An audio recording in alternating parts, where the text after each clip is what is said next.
All right, what's going on, everyone? Dave Mormon here, Home Service Business Coach. Really excited to come at you with today's training. I'm going to just go ahead and jump right in on the YouTube channel and on our podcast here. So this is going to be 35 cheat codes in life and in business that I wish I knew when I was 20 years old. I've been in the home service industry now for 16 years, both with painting companies and my exterior cleaning business and Christmas lighting. So I'm just going to go ahead and cut right into it here with number one, okay? And that is people are your product, okay?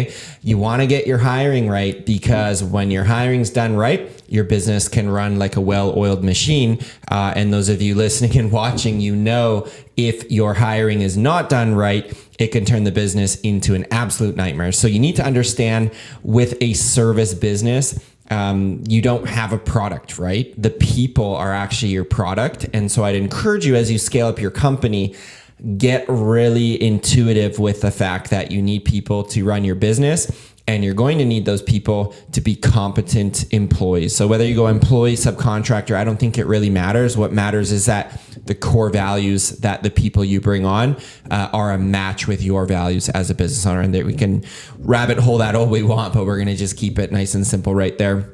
For number one, get your hiring right, okay? Number two, employees are supposed to make your life easier, not harder. And so piggybacking a little bit on number one, I've now hired over 150 team members in my companies over those 16 years in the home service space. And so I will tell you how many nights I've laid awake, or how many conversations I've had with my wife of like, hey, I'm not sure about this person. They're stressing you out. Give them another chance. At the end of the day, even the best people you bring onto your company can have high highs, can have low lows. But if you put it all on the table and ask yourself and look yourself in the mirror and ask yourself, does this person make my life significantly easier?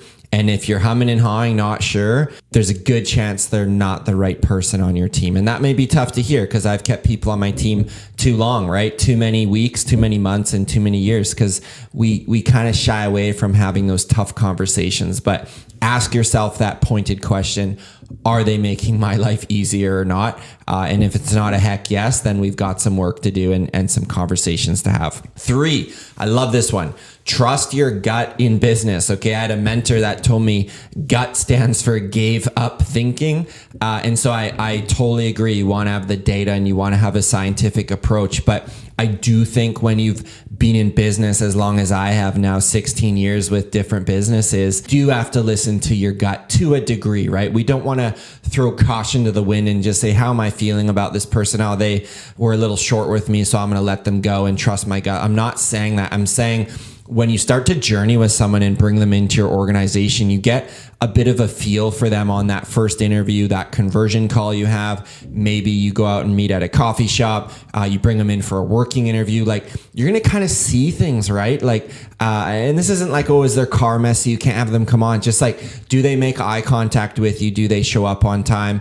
How do they speak about their family or their partner? You know, how have they showed up in the past? How are they with setting goals? Like, all these little things the brain is processing and connecting to your gut and literally saying, man, there's something kind of iffy with this person. I'm not sure. So my gut's not always right, but I do check in with it, especially when I'm making big decisions like hiring or strategically where to take the business. So I would say more years in business, listen to your gut even more, because you just get a general vibe with people. And I know it sounds kind of woo-woo, but I found that my gut traditionally is more correct than it is not. I love this one. Number 4, success is not a silver bullet, okay? Success equals consistency. I was talking to a friend the other day, and he was saying, you've now had 4 companies. How do they always seem to work out? Like, my story is not one of betting it all on one thing and burning the ships and going crazy. Mine is more the story of getting up every day and just doing the same thing over and over and over. In this business, for example, I'm making a YouTube video. This was based on content that I wrote out, and I wanted to share it with you on this video. I just get up and turn on the camera and do it, right? If I get a coaching client or 5 or 10 from this, fantastic. If I get 0, fantastic. I want to share my message with the world, because I feel a lot of people can benefit from mistakes I've made and experiences experiences that I've had. So success is just showing up and staying consistent, whether you want success in a relationship, fitness, or in this case, like I'm talking about your business. Most entrepreneurs, most people on earth, they don't show up and just do the same thing over and over. Like if I told you started a business, congratulations, you're now going to be waking up 7 days a week for the next 5 years doing the same thing over and over. Does that sound exciting to you, right? You have to fall in love with the work that you're doing. And sadly, I think most business owners, they get trapped in low to mid value tasks in their company. And that just doesn't really excite them, right? If I had to run the day to day of every single business I have and deal with the same stuff over and over, I'd be really excited. But if I get to get up and create content like this, or go and have a key meeting with somebody to help grow the business, like that's the stuff that really excites me. So I'm not saying don't do the stuff you don't like to do. I'm saying make sure that there's elements in your day that light you up, that you look forward to, and then start to make a habit and remain consistent. Number 5, delaying gratification is a superpower when it comes to business growth, okay? I totally love Mike Michalowicz's book, Profit First, and I understand that, and I do think you should be paying yourself as a business owner. I also think for the first, in my case, about 2 years and a bit, was just getting Revive, my cleaning business, off the ground. I was not paying myself because I was delaying gratification. I wanted to chuck every dollar that business made back into the business to fuel the growth. And that's why we were able to move from 89,000 to 155 and then almost 4x to $582,000 in one season, is because I took the original money and I chucked it back in. And I only started with $3,000, right? So I'm not saying you need this huge loan to be successful. I think when you start with very little money with your company, you learn how to turn pennies into dollars and dollars into thousands and thousands to tens of thousands and beyond. And so you want to delay gratify, right? And my life circumstances change now, right? I'm a family man, I'm a dad. And so now our family needs more money than it needed back when I was just a solo bachelor, right? But again, I would sit down and say, how much money does this business need to pull out to power my household? Like what's the cover the needs? And then there's probably a bit of a gap there, what you've been paying yourself, that you might want to consider. Hey, does this extra $2,000 a month really benefit the family, or could we live a little bit leaner and I chuck that $2,000 in to the business for the next 12 months? What could happen? You always, as an entrepreneur, want to be looking at return on investment. And a lot of times when you take money out of your corporation and take it personally, it's tough to measure that return. And I'm not saying don't go on vacations and holidays and get your kids nice Christmas gifts you want to. I'm saying generally companies I work with are a little bit bloated and they can lean out a little bit and give the business a little bit more to function on, because no one's going to really tell you this online. Like the amount of cash needed to grow a business is in the hundreds of thousands or the millions, right? Depending on your goals. You can't scale a company with $1,000, right? You got to have some resources coming in consistently to move that business to the next level. 6, dedicate 10 hours per week to working on your business. If you can't do 10, then do 5. But my point is more time on the business, the better. You get paid for the value you bring in the world. And if you're just invoicing and scheduling and doing estimates over the computer all day, you're going to get paid like $25 an hour for your business. If you can actually go out and meet property managers, meet affluent homeowners, build a marketing plan, rub shoulders with other home service business owners in your area, you're going to be making $100, $200, $500 an hour, right? I remember when I built my first interview system for my business, I'm like, man, this took me like 6 hours to make. And this is going to be worth thousands of dollars an hour as I bring on the next bunch of people in my company. So you want to hover up in the clouds at least 10 hours a week. You could do 2 hours a day. You could do an 8-hour day and a 2-hour, however you want to set it up. But you got to pull out of the business in order to grow the business. And that's a tough message to hear, but it is one I'm very passionate about. 7, there's no winning in entrepreneurship, okay? The fact that you get to play the game shows that you've already won, okay? And this is a really important one. I think a lot of people in business, myself included, we have this disease of next, right? And we're always, we want to hit, $250,000 in revenue, and we hit it. And then we're like, man, like I celebrate for like 3 to 5 minutes. And then I'm like, I want to hit 500,000, or I want to hit dogs just getting picked up. I want to hit $500,000, or want to hit, 700 grand. And so we've got to learn to celebrate the fact where we currently are. And I had a soccer coach back in the day. He always told our team, like almost every week, we want to be pleased with our progress, but not satisfied. And I think that's a phenomenal place to be in business. I think entrepreneurs take off the not satisfied. That's why we got into business. But I don't think we're really pleased with ourselves at certain times. And so I think we need to give ourselves a bit more permission to say, this is pretty cool that today I can start a bit later because I took my kids to school and grabbed a coffee, and now I get to go and build systems. Or the other way around. Hey, I actually got up really early and worked from 5 a.m. to 9 a.m. and now I can take a slow morning with my family, right? However you want to set it up, you need to know that you've already won because you get to work for yourself and you get to build the dream lifestyle and use your business to do that. So I think that's pretty phenomenal. 8 kind of piggybacks on 7, right? There will always be someone with a bigger and seemingly better business. There's this quote from Tony Robbins I heard back in the day. He said, don't be so focused on growing your business. Focus on optimizing your business for your lifestyle, right? And that's always stuck with me, that I think we throw around terms like growth and scale and next level and some of these like cliche type of words, but I'm here to tell you, like whatever market you're in North America, there'll be someone bigger in your industry already. And if not your industry, with another home service business very related to yours that will have more trucks, more employees, more this, more that you can look up to and be inspired. That's one thing. But you could also look up to and start to harbor like some resentment or feelings of like, I'm not worthy, or I wish I had what they had, right? This very envious state. And I think that can be a lot of trouble when you're trying to grow your business. And so I would say, for an analogy, rather than looking left and right, like in the car, right? I'm looking left, right. I'm shoulder checking. I'd rather you just look front and back, like look where you're going mostly. And like 80% focus on the road, and 20% look in the rear view mirror. Like, man, how far I've actually come from this business. And sometimes I'll need to catch myself with this. I'll just stop and get like a Google Drive up, or get like a pen and paper and just write out like how 12 months ago things were different. And sometimes I'll even just go on my Google Calendar, like my personal calendar, hit back 12 times and see where I was 12 months prior, and just see what my day-to-day was like. I'll be like, man, like this was really different. I was doing way more of these kind of tasks, and now I have more, white space to create, or more CEO time. Or there's even been seasons I'm like, man, I just had a lot more family time in this last quarter, and like that's a win too, right? So again, there'll always be someone further ahead than you, and you need to accept that. But it should be largely irrelevant to the fact that you get to build your business for your own dreams. All right, we're ripping. Number 9, become profitable with your first truck before putting other trucks on the road. Okay. The reality is, let's say you have a window cleaning business. I would push that first truck to get to, $200,000, $300,000, $400,000 maybe per year, depending on the services you add. If you're doing a lot of low ticket window gutters, it could be tougher. But when you start doing, roof cleans, maybe you get into Christmas lights, you can run that thing 12 months a year.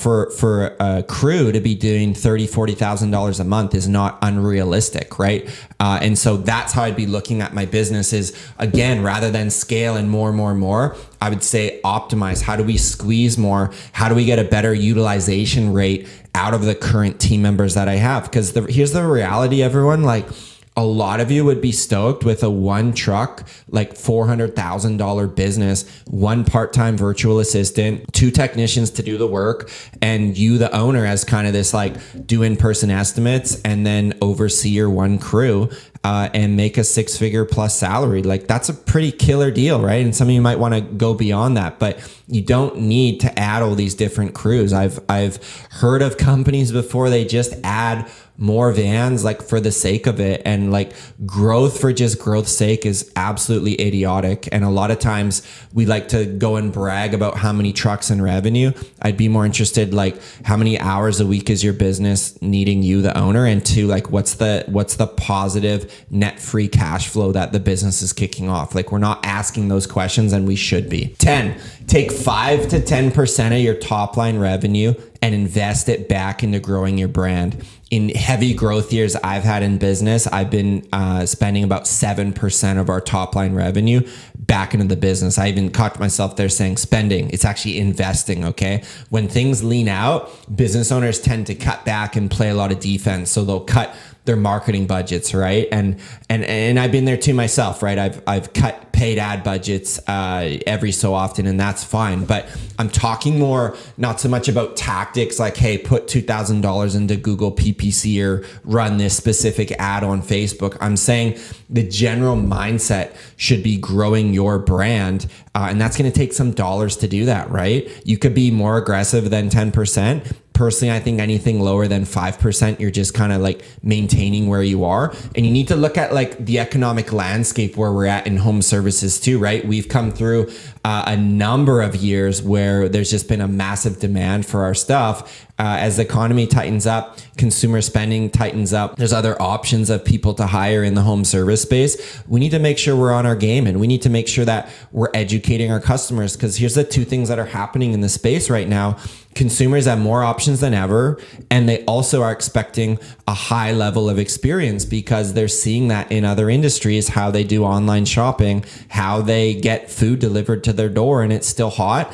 And then they track down a contractor and it takes, 5 hours to get an estimate is absolutely insane. So there's going to be a lot of change, I think, coming to our industry. And I think if you're serious about growing this thing, you need to get a little spendy with investing back into the business. 11, a competent office manager will buy back 40 hours a week of your time. Now, you could go the virtual assistant route.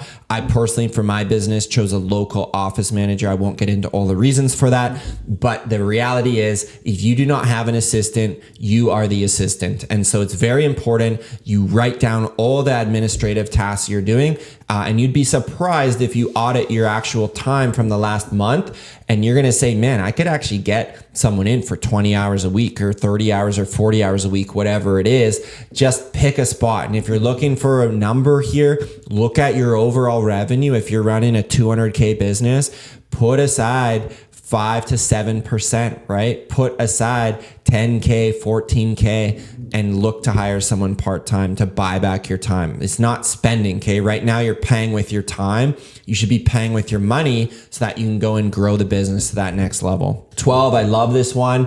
If you're looking like for nothing off this training, just the number one piece is pay your people 15% above industry average. You can read reports online. You could also just go on Indeed and search your local area pressure washing or your local area painter or your local area landscaper. See what these types of positions are making per hour. If the average wage is $20 an hour, good. Crank that up 15%, right? We're now paying $23 an hour to bring someone in who's awesome. I can tell you, you will get better people who are more committed to growing your business. And when people are paid well, they're just happier. So don't try and skimp out. I would rather you raise your prices and pay people really well so that you can keep them and keep them happy. Again, back to that number one point. People are your product in the service business, so don't cheap out. 13, create your core values. Hire and fire exactly based on those values. This is a huge one. We've got training in this inside of my coaching program, Scaling Blueprint. Having said that, you want to figure out what your own personal values are and also what your business values are, okay? And I'll share one of them for you just for make things super easy. Our core value number 2 at my business is that of excellence, okay? Someone who performs excellently will perform at a high level in everything that they do. And so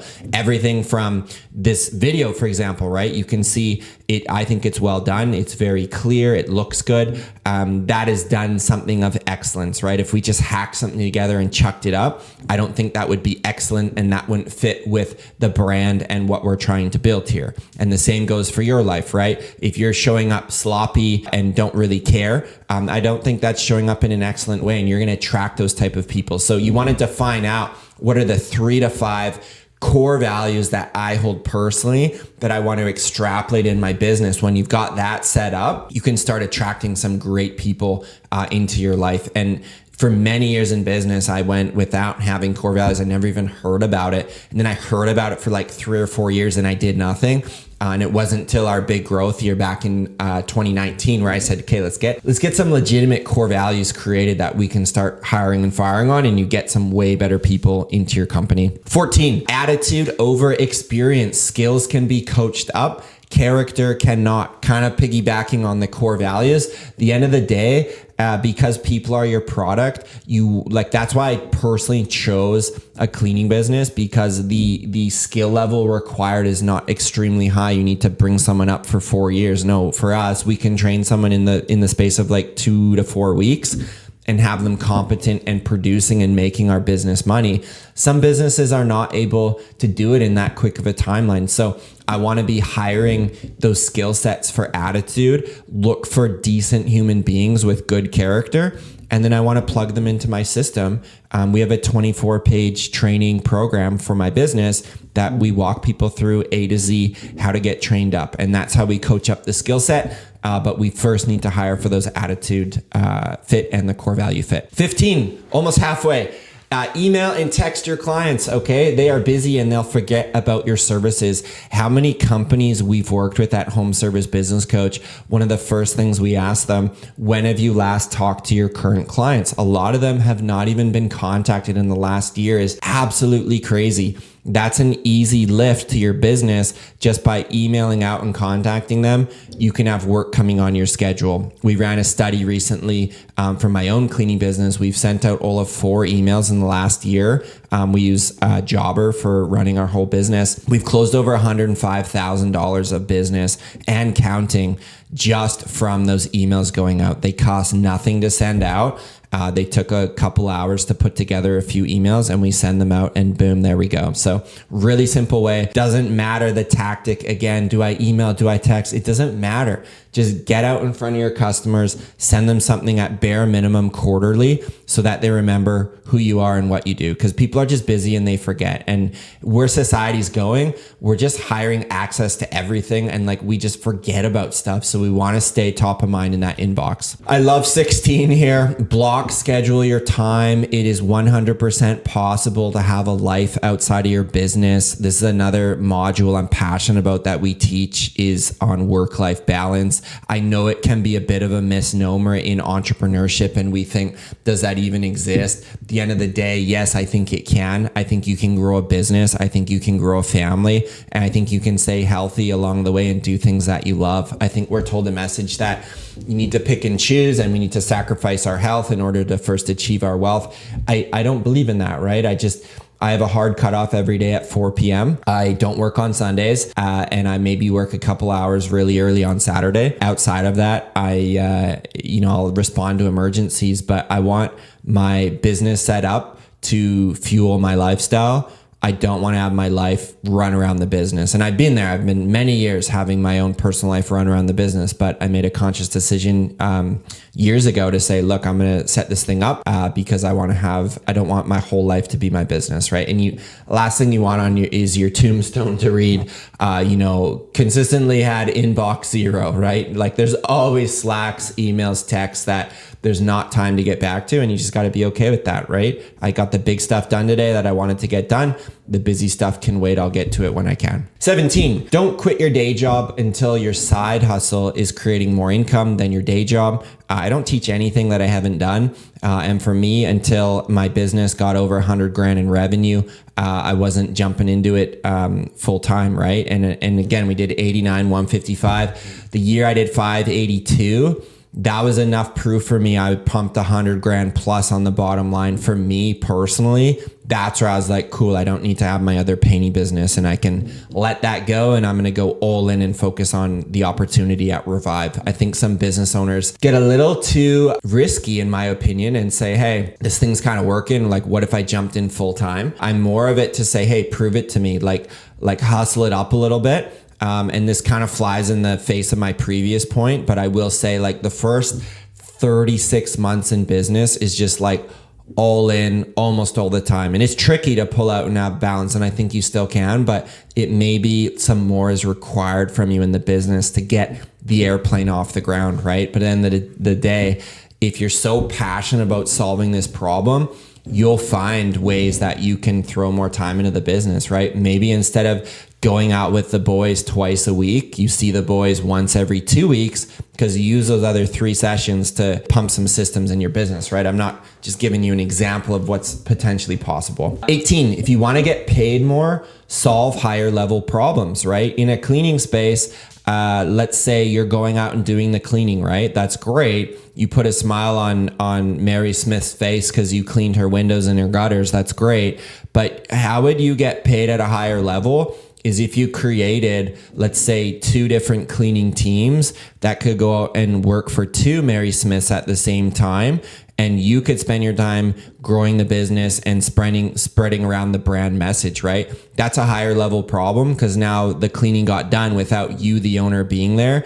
And you got to use your people skills to go out and get more jobs and grow the business, right? If you want to go even higher level than that, you'll look for territory managers that can run different branches for your business, and you'll start to grow this thing across whatever region you're in, right? And this was a thing I was faced with 4 years ago. I proved the model, right? This thing can run without Dave Moorman needing to be actively in it. I'm not saying you disappear, but the day-to-day is handled. That's great.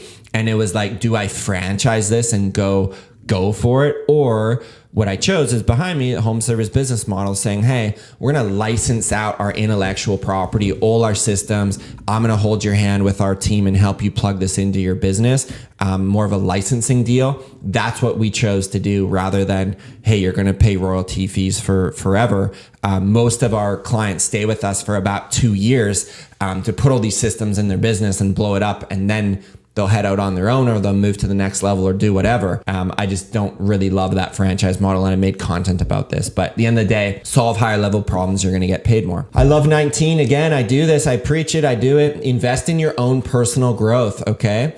Investing 5 to 10% of your personal income into your growth will start to compound. Alex Hormozi talks about this, investing in the S&P 500 rather than diversify. Think, what if I put more money and I grew myself personally? Your business will never, ever, ever grow until you get serious and grow yourself personally. So look into something who's somewhere where you want to be, and just put some money in and go get around them, and you'd be surprised what could happen. So if you want to take the next step in scaling your business to the next level, you're going to want to check out our Scaling Blueprint program. We've worked with hundreds of home service business owners now all around the world, where we've actually built out the systems for them in their customized branding and provided them with coaching from our 7-figure coaching team. If you want to learn more about that opportunity, then go ahead and click the link right here.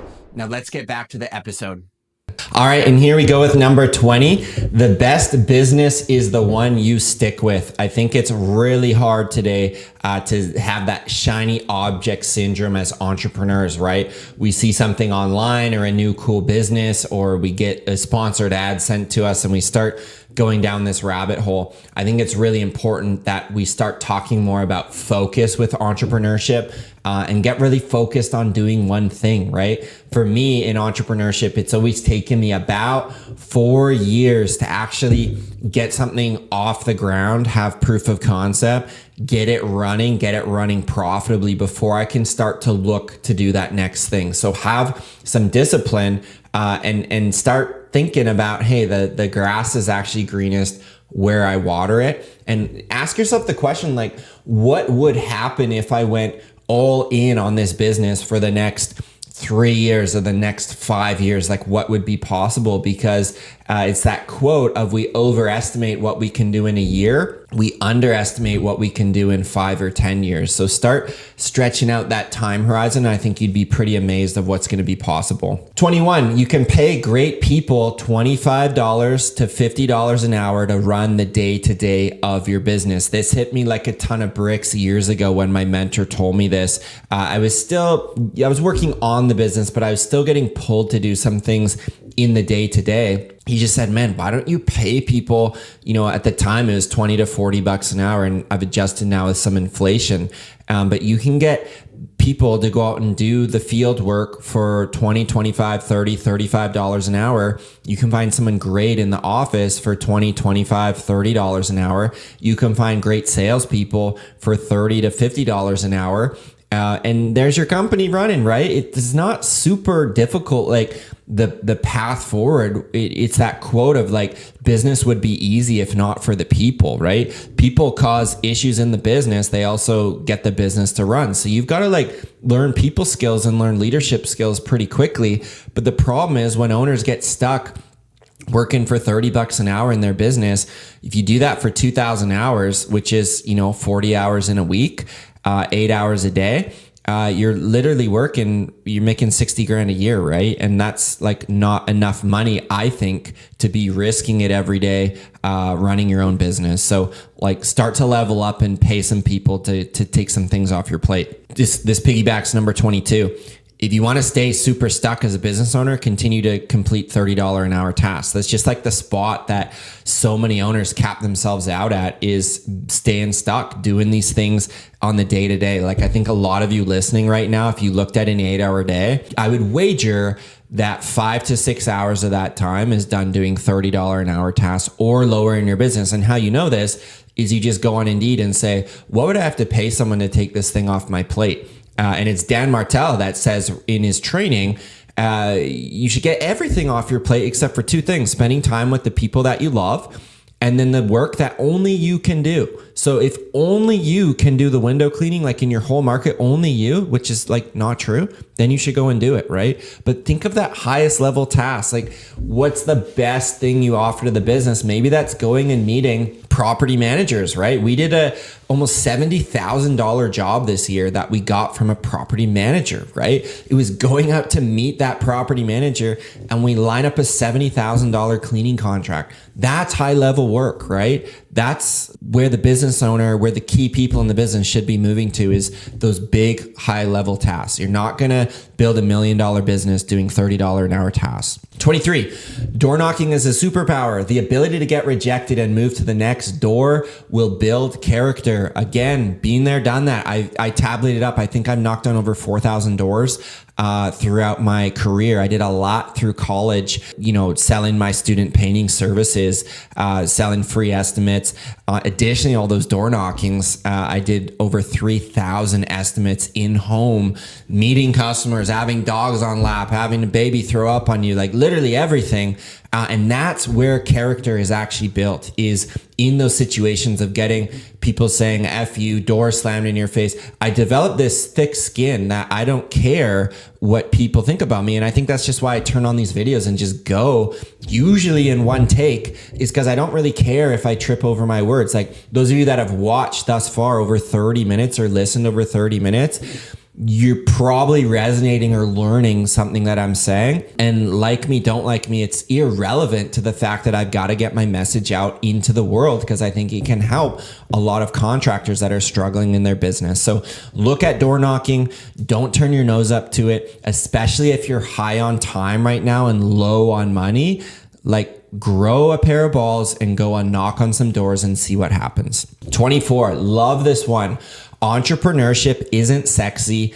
It is a grind. You have to be resilient to make it. If people ask me why most business owners don't build a successful company, I think it's because they're not resilient enough. This needs to be a mental obsession for you, that you want to hit this goal so bad because your why is so deep. And if you want a deeper why, I'm telling you, like start a family. Because for me, like what I was working for before was always this future state of like, oh, when I have a family, when I have a wife and a kid. It all changes when you bring human life into the world. And it's like, man, now I get to set values, help set values for my son. He gets to see how hard I work, what I get to create, and maybe we'll build something together one day, right? And so it's not a sexy flashing cash and cyber trucks and Lamborghinis. That's not entrepreneurship, right?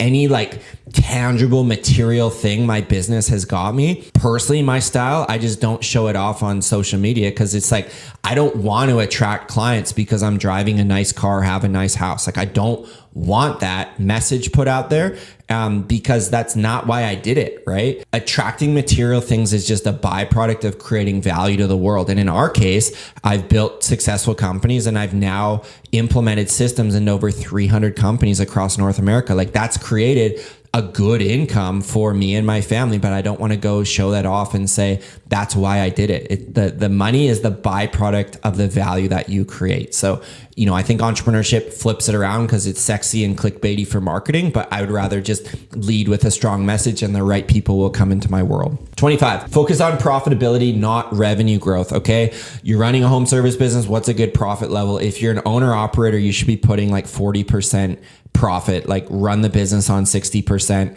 and clean 40% from the business. That includes your salary because you're probably not paying yourself because your revenue is probably too small as an owner operator, right? So if you do 200 grand, times that by 0.4, there's the margin that you're making in your business.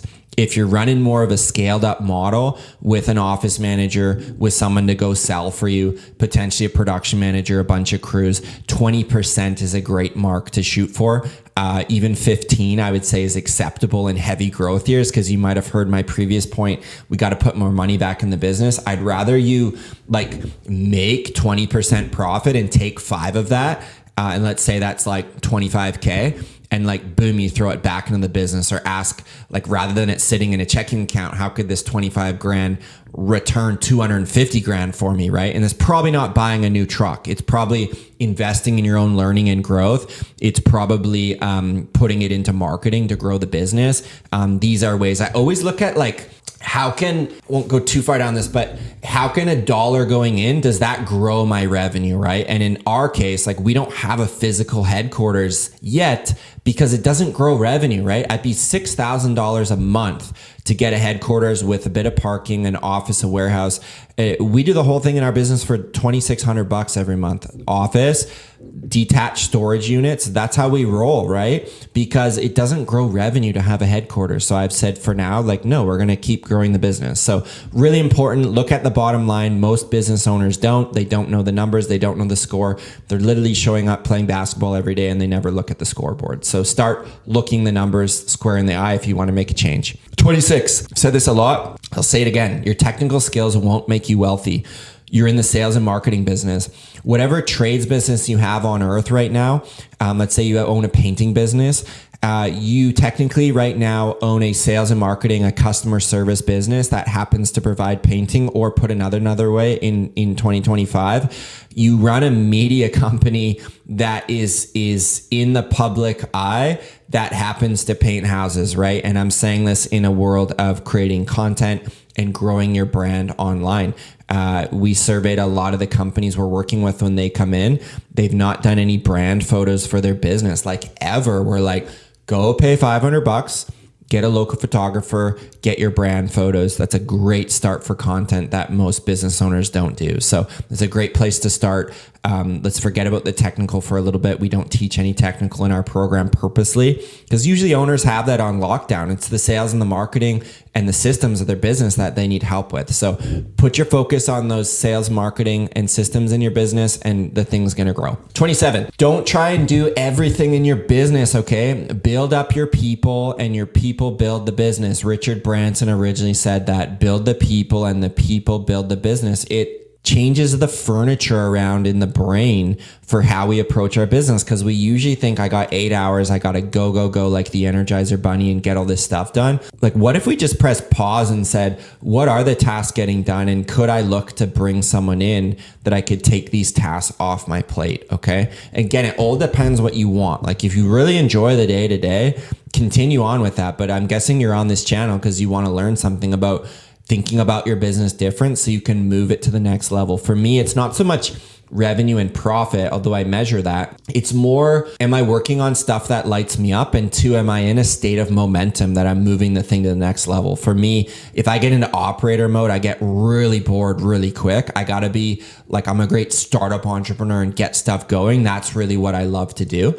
And then I got to look for great people to come alongside of me. And again, this stuff takes time, right? I don't want to go this far in this training and be like, cool, plug this in, you're good to go. Like, this is 16 years of learning and growth and knowledge and multiple six figures back invested in coaching programs and mentors and books. Like, it all compounds, and then you get this video served up. So I just want to make that point as well. 28, again, for my mentor, taking time away from your business is an investment in your future productivity. The last 10 years, I've taken 40 days off in my business. Full disclosure, this last year has been less travel due to becoming a dad this year, which has been great. But still, I want to find those days away and out of the office of my business. For me, if I can get on an airplane and get 30, 40,000 feet in the air, I've got great ideas. I can relax, can recharge. And sometimes it's just as simple as going for a spa day. I did one about a month ago and just got like a full mental reset, which is great as well. So, be really cautious of hacking down the same tree with the same dull axe. Sometimes you need to actually pull out and go and sharpen that axe, and you'll usually see your energy, you're not really showing up in the same way for your business. That's usually a great way to take some time off. Or if you get team members on your team that start to become friends with you and know you well enough, they'll just tell you too, like, man, you look exhausted. Like, why don't you take some time off? Or I'll tell them as well. So you can start to build that kind of relationship, which is lots of fun in business too. All right, we're getting there. 6 to go. 29. If you want to be more profitable, charge more money, do less jobs, and make more money. This is a key pillar that we plug in our coaching program, is examining pricing models in your business, because it's a pretty cool thing that if you got nothing from this training other than raising your prices 15 or 20%, what would happen in your business? And every time we've done a price raise, I think we're going to have clients just go and exit out. And it's literally usually about 15% of the bottom of our clients end up exiting and say, that's too big of an increase. We're out. We'll get someone else. And we wish them well, right? There's no hard feelings. But in order to run the business, I've got to know the costs in my business to run this thing. And I got to make sure we stay in business and stay profitable. Otherwise, no one's going to have work, and that's going to be a big problem. So you want to start, when you choose to scale up, I personally think you need to take your owner operator pricing book and go and get a lighter and light the thing on fire and build out a new one for being an entrepreneur and being a business owner and actually incurring some additional expenses to grow this thing. Okay. So really important point there on pricing. It's not just about staying busy. We have to stay profitable. 30, been there, done that. Find a way to scale your business year round, okay? Seasonal businesses create staff turnover, and they're much tougher to scale. And also they're not valued as high, because if I'm going to buy your cleaning business and you only run 6 months a year and I have to hire 10 new technicians for the following year, that's a big problem that I'm going to have to account for, right? And so when we chose to plug in Christmas lights back 5 years ago in our business, it moved our season from being 6 months to being like almost 11 months, which is amazing, right? We start putting Christmas lights up the end of September, October, November, December, 2 weeks off over Christmas. January, we take them all down. So like, it's totally extended the season of our business, which means more revenue, which means team members stay busy, which means overheads covered in the winter. And quite honestly, Christmas lights is even more profitable than our cleaning services. So it's like a great division to have inside of our company. So I'm not saying seasonal businesses don't work. I'm just saying, if you want to build something bigger beyond yourself, I think it's going to be a lot tougher to do that if you're just running seasonally. That's been my experience in the industry. I'll just leave it at that. 31, stop building your business with a 30-day game plan. Think about what you're building for 10 years, okay? This one can get a lot of examples with this, but at the end of the day, again, what we're pushed down our throats on social media and on the internet, I think we see quick instant success, and that's really a problem. I always try and see like what's going on in the world, and then I try and like model stuff to do the opposite, right? So case in point, in my cleaning business, everything's going artificial intelligence and virtual estimates. And I understand that, right? And we'll give people a ballpark over the phone, but we chose to run the other way. What if we go quote almost everything in person? We've seen higher tickets, better conversion rates, and better production of our jobs because we chose to do that. And we're doing the same thing in the coaching space, right? A lot of low ticket communities coming up, $99 a month, school community, come in and join. That's fine. I'd rather go the other way. Our Scaling Blueprint program right now, it's $12.50 a month and going to be going up. we want to charge high ticket for that because I want the best people, and I want to do the opposite of what everyone else is doing. Because like when everyone's rushing into something, like it's just this state of panic, I'd rather go the other way and do the opposite. And that's that Warren Buffett quote, right? To be greedy when others are fearful and be fearful when others are greedy. And it's the same way with business. So like extend the horizon out. I'm 35 now. I'm telling you this, 35 cheat codes by 35. What's life going to be like at 45 for my business, right? And start planning with that in mind, because there's going to be slow months, slow quarters, slow years. There'll also be great months, great quarters, great years. You don't want to get too high or too low in business. So just think of like a steady cruise ship in the water. That's how you want to like regulate your emotional state. Easier said than done, but that should be the goal. 32. The majority of your competitors you're bidding against are not running profitable businesses. It took me years to understand this, but quite honestly, I'm pretty happy helping local competitors of mine to charge more and raise their prices and run a better business, because I do believe a rising tide lifts all boats. And at the end of the day, I just think it's generally a homeowner getting other estimates. They're basically collecting other underbid jobs from owners that unfortunately don't know their numbers, and they're just all cutting each other down to the bottom until it's reasonable enough. The homeowner's like, yeah, you know, $300 to clean my windows makes sense because like $800 is insane, right? But maybe the $800 price is the one that actually does the best job and would care for the clients the best. So you just want to be really cautious about how you're viewing your business, and like checking into competitors, fine, but not too much, because it's a bit of a blind leading the blind. That's just generally what I've seen in a lot of different markets across North America. 33, love this one, right? You listen this far, here's a gold nugget. Why don't you create positive cash flow by charging deposits before sending your crew out to do the work? I got so much pushback with this that, Dave, this works in Christmas lights, it doesn't work in cleaning. 3 years ago, we started doing it. 50% deposit if you want to get on our schedule. We tested this all kinds of different ways. We found the maximum time for someone to throw down a deposit is being 4 weeks out on our schedule. So if we book them 8 weeks out, we tell them we'll contact you 4 weeks prior to get the deposit, and you can get officially onto our calendar. So that has to make mention. And then we have done the deposit as refundable in like a very case-by-case basis. If there's medical illness, someone loses their job, whatever, we're not going to keep their money hostage, right? But if they're going to get Joe Blow window cleaning, door knocking, and then they're going to go ahead and go with him or go with a nephew that they didn't know does cleaning, then the deposit's not getting returned. So it's a measure of good faith that they stay in our schedule and we don't get any people bailing morning of, where the crew shows up and, oh, didn't you get my email? Like, how many times have you guys been there? So charge a deposit, get money in up front. Why I chose 50 is because it covers my labor for my entire company. That's people on the job site and my non-producing overhead. All of it gets covered before we even complete the job. So it's a great way to spin it around in business and create a positive cash flow for the company. All right, we're getting there. 2 to go. Number 34, generating positive online reviews will be a great way to keep your marketing spend down. Okay, we get calls every single week into our business.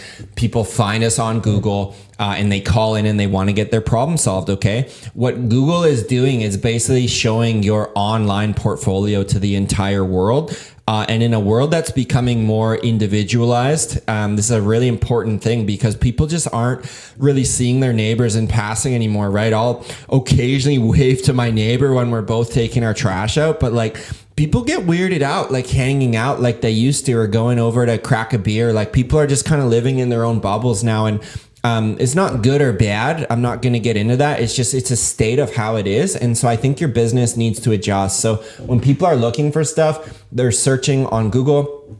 If you check out this video in 5 years, it'll probably be a lot more artificial intelligence, I believe, into getting search done around the home. So much, I think you'll be able to say, hey, Google, get me a quote for a window cleaning company. Literally, we'll go out and say, hey, Revive can come on Thursday and it'll be $600 to clean your windows. If you want to add the screens is $750. Do you want me to go ahead and book that? Boom, book it, done. Like, it's going to be like that, right? So I'm not saying, Google reviews won't matter, because I do think they will. And certainly for the next number number of years. It's your online hub where people can see social proof. Literally for our coaching business, we made content. We counted up. There's 227 testimonials and reviews that we have now for Home Service Business Coach. So when people are looking at coaching, they're like, man, am I going to go with this guy's worked with 4 people, or I'm going to go over here? There's hundreds and hundreds of case studies on our member success page on our website. If you want to see it, go ahead and check it out. But like, that's the brand I want to build, where the proof is absolutely undeniable that these guys are the best for helping put systems in my business for more freedom and for more income. Or my company Revive is the best when it comes to exterior cleaning and Christmas lights. They're going to make my life easier. Yes, they costed more, but I see more value and I just want to go with them because I'm reading those reviews. So get those reviews going from day one. And even if you can build up 50, 75, 100 reviews, you're off to a great start growing your company. 35, you made it. Here we go.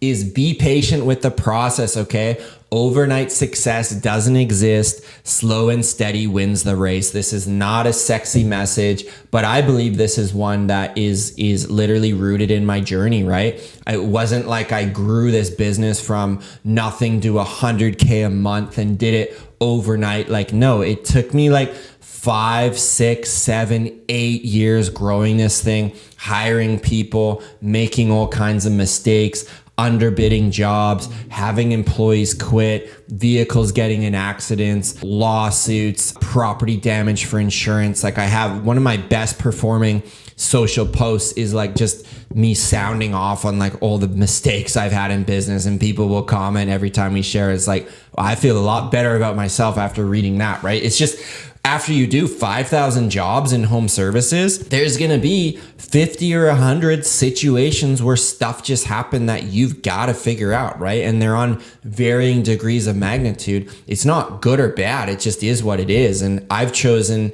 to look at problems in my personal life and business as what an opportunity here for me to actually level up and see the silver lining here in whatever this thing is trying to teach me, versus, oh man, I have it so rough. This is so tough. Why is this just me? Boo hoo, boo hoo. Like, it doesn't put you anywhere. It doesn't improve yourself from that. So I really think patience is lacking from most entrepreneurs of any age. And I think if we just stretch out what we're building over time, we're going to find a way to win, right? At the end of the day, like I said in one of these points, if you get point number 7, if you get to get up and do what you love to do every day, you've already won as an entrepreneur. So want to thank you for listening thus far. This felt a bit like a masterclass. I hope you got some great learning here. If you did listen this far on YouTube, comment down below. Do me a favor. If you're not subscribed, do that. But I want to hear a comment down below. Tell me which of these 35 was like, man, this one is so true, or like, you know what, Dave, you actually couldn't be further from the truth. So let me know that as well. And for those of you listening on the podcast as well, you can actually email directly into our company. And we can take questions for future shows. So feel free to email us info@homeservicebusinesscoach.com. We'll link it up down below. But want to thank you so much for listening, hanging out here on the channel with me today. And go ahead and scroll through, check out more of our videos here on YouTube, or hit up our podcast and continue to listen to our content. Super appreciate everybody following along, and have a great day, everybody. We'll take care and chat soon.